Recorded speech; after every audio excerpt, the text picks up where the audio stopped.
From where I'm from, it's a poverty-stricken place. You think of the streets and the rough parts, that's it. That's Jersey City. I grew up in a split household, so it was, I grew up in my mother's house and then I would go visit my father. Family's big. I have 9 siblings, so it's 10 of us all together.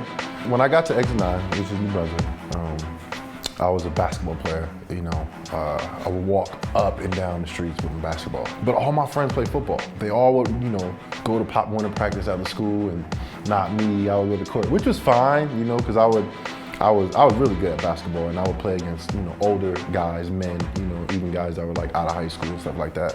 As I got closer to high school, my friends kept on trying to convince me to play football, and finally, my freshman year, my mom allowed me to do that. I didn't know how to tackle, I didn't even know anything. Like, they would just be like, line up out there and run straight, line up out there and run the post, line up out there and run across the field.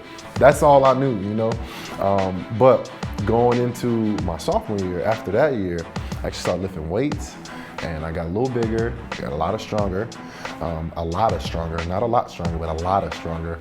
You have to be committed. And not only do you have to work hard, but I feel like it's this word that starts with a G called grind. I don't think everybody can grind. And when I say grind, my definition is when hard work stops, when you're done working hard, because you can't, and then you get up and work a little harder. That's grind. When I go after my job and my career, like, I'm working extremely hard at it, and then I'm working a little harder too. It's not always, shining lights and making tackles and scoring touchdowns. Like, it's business, man, and people get cut, like, easy. You be in a job and then you don't have it the next day, and then you sit out for a year or 2 years, or your career's over. My approach every day, football and life, I try to get after it. And I always just kind of think back, what would my mom think? Like, what would she think if I would stop?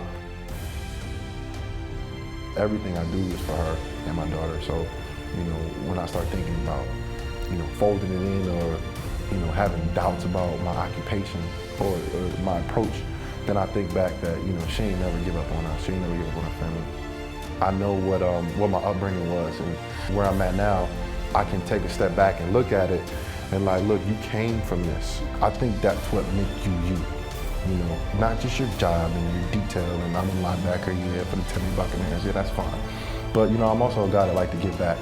I'm a guy that like to help out kids who don't have as much as me. And, if I can put a smile and encourage them, one of them tomorrow, then that's my ultimate goal. The journey is unbelievable.